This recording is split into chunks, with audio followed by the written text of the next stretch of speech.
First, Lillard, more handles.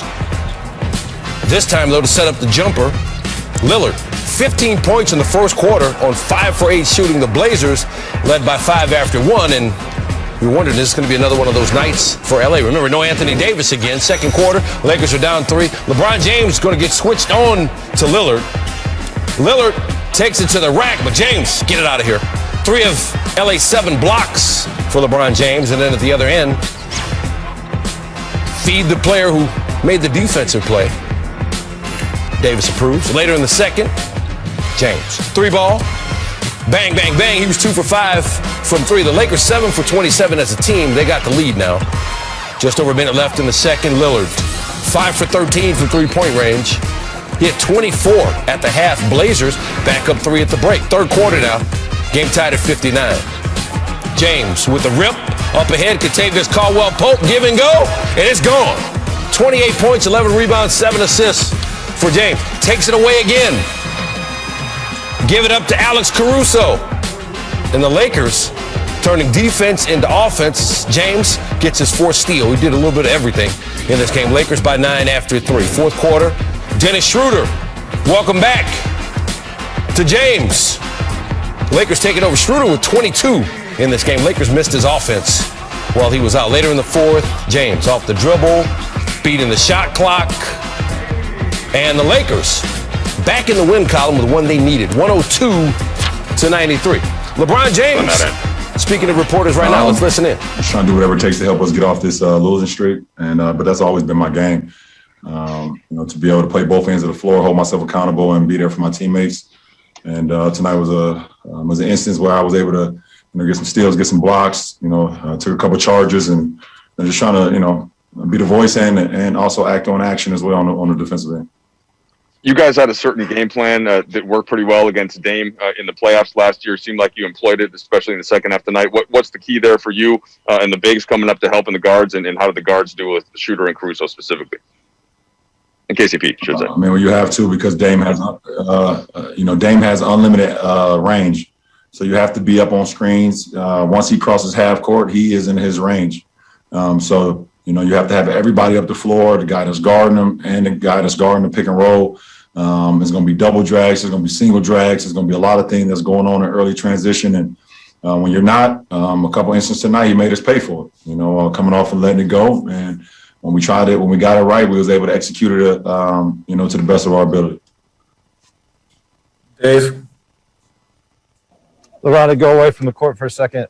Zlatan, the soccer player, said that he believes that famous people and athletes such as yourself shouldn't use their platform to do anything other than what they're good at in their athletic endeavor.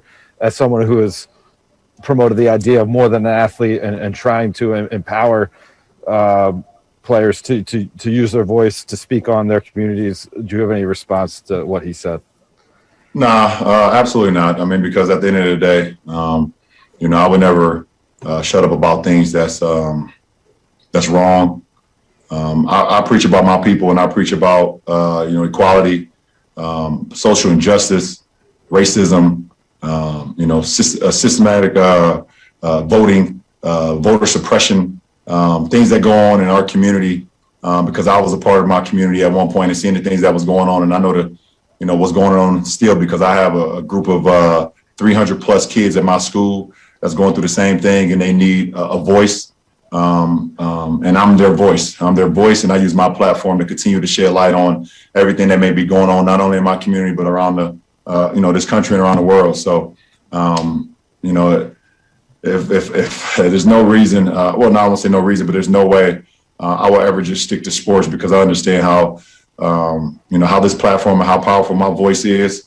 And he can just ask Renee Montgomery, if I would have shut up and just dribbled. Seeing that beautiful black woman today, be a part of a group where she's part of an ownership group now with the Atlanta Dream down in Atlanta. And it's funny he say that, because I believe in 2018, he was the same guy who said when he was back in Sweden, talking about the same things, because his last name wasn't a certain last name, that he felt like it was some racism going on when he was out on the pitch. Right? He did say that, right? Yeah. I thought he said that. So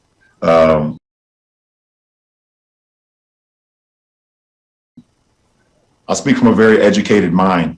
I'm kind of the wrong guy to actually go at because I do my homework. Dan?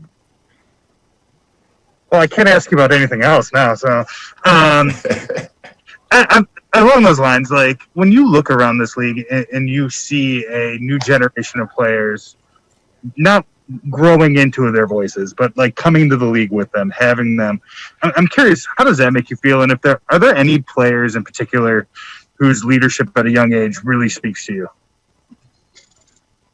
Well, one, it makes me feel proud to be a part of a generation where our voices are heard and guys are speaking from an educated, mindset. But more importantly, they speak from. I think when you speak from your heart, it rings bells even louder. And we got, a lot of guys that are speaking from the heart that didn't believe they had a voice at one point in time, or now they're coming into it and they see that they can have a voice and that their voice really matters.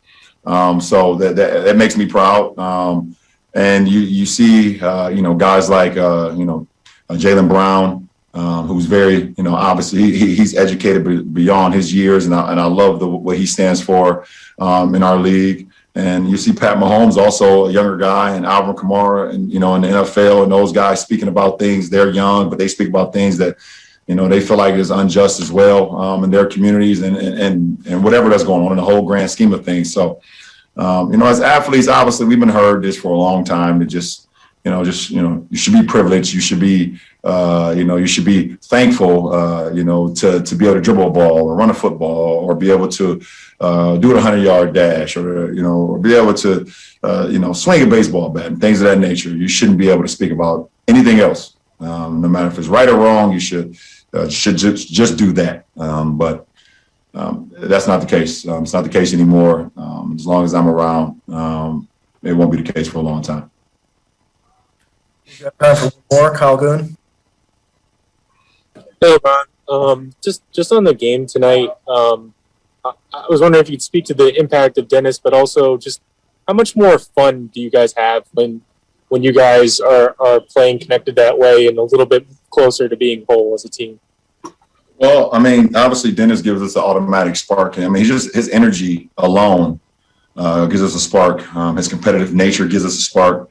And obviously we've been shorthanded as of late. So, to have another body, a fresh body, well, I wouldn't say fresh when you're out of the game for a week.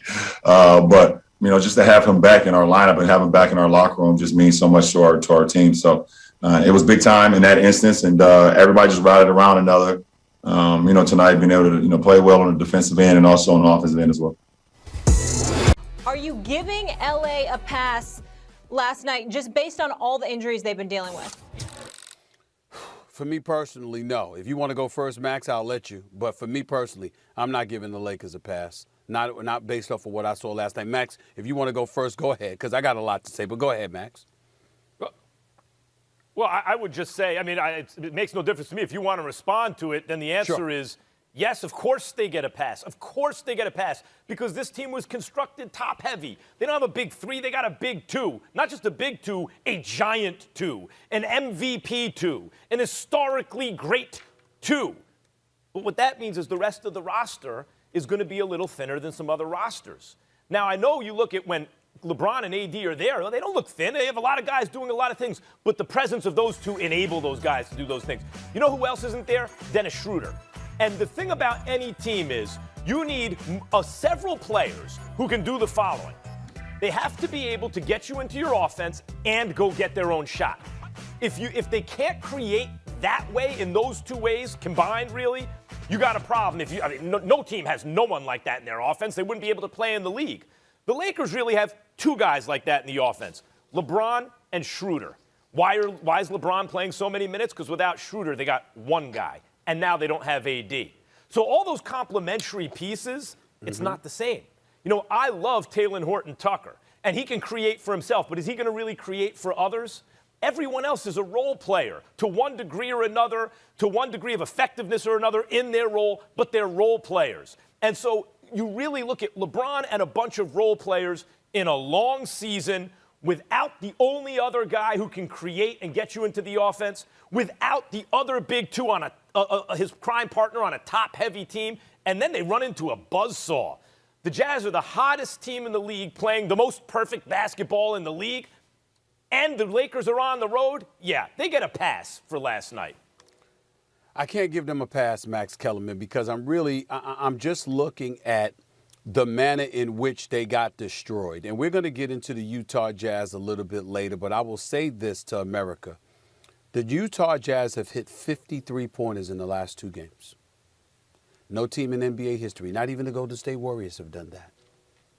This team is scary. And I'm not going to lie, Max, I didn't see it. You know, we just had this conversation a couple of weeks ago when you were raving about the Utah Jazz. I didn't see it. I'm looking at Donovan Mitchell, and I said, I got to see it to believe it. I got to see it to believe it. I got to see it to believe it. And I look at the Lakers last night, and the reason why I don't give them a pass, it's not just because the Jazz were making shots. It's how little resistance they posed. You know what? You can struggle without Anthony Davis and Dennis Schroder offensively. What's the excuse defensively? This is a Frank Vogel defensively coached team. Frank Vogel knows a thing or two about coaching defense. That's why he got the head coaching job to begin with, even though he wasn't the Lakers' first choice, because of the job that he did in Indiana all of those years when they were trying to compete for an Eastern Conference crown against LeBron James and Dwayne Wade's Miami Heat.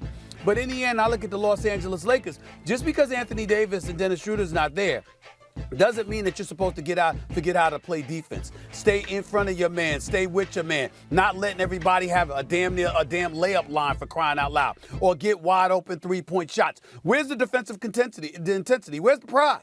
Where's the pride? And I'm not talking about LeBron James. I'm not talking about him at all, because the man shows up. And let's give credit where credit is due. He just didn't have any help. I'm looking at everybody else in between. I'm looking at a Morris. I'm looking at a Kentavious Caldwell-Pope. I'm looking at an Alex Caruso. I'm looking at all of these other guys. I'm just saying, defense for the most part is about effort. And when the Jazz show up, I understand that Rudy Gobert is a force. I understand that Donovan Mitchell is a stud. Mike Conley Jr. didn't miss a shot in the first half. Okay? And I'm just looking at them right now. At halftime, the Utah Jazz had went 6 quarters, hitting 43 threes. I understand that's a problem until I'm looking and I'm saying, damn, how much more wide open can they be? Now, there's a lot that goes into that. And again, we'll get into that when we get into the subject on the Utah Jazz. But in the end, I'm going to look at the Los Angeles Lakers. You're champions. And yes, it's a regular season game, and I'm not going to overblow it. I'm simply talking about, if you know you don't have Anthony Davis, and you know you don't have Dennis Schroeder, and Rajon Rondo is no longer there, and Dwight Howard is no longer there, and JaVale McGee is no longer there, I'm going to blame one or two things. I'm going to blame effort, or I'm going to blame Rob Pelinka, because you can't lose both of McGee and Dwight Howard, even though Montrezl Harrell is what you added to the mix. You can't. It's either effort, or it's the fact that those dudes ain't there, and you have no rim protection whatsoever. It's one or the other. But either way you slice it, as good as Utah is and as good as they look, it's about the Lakers too. And as we sit here and talk about the Lakers, Max, that's what I walk away looking at. Effort, or, you let 2 bigs get away that you shouldn't have let get away. Well, it's fair to say, hey, guys, you got to step up. KCP, Caruso, everybody, you got to step up, especially with also in Schroeder's absence. The fact is they're missing 2 of their 3 best players. If you had to take a 3rd best player on the team, certainly a 3rd most important player, to me it's Schroeder. They don't have AD and they don't have Schroeder.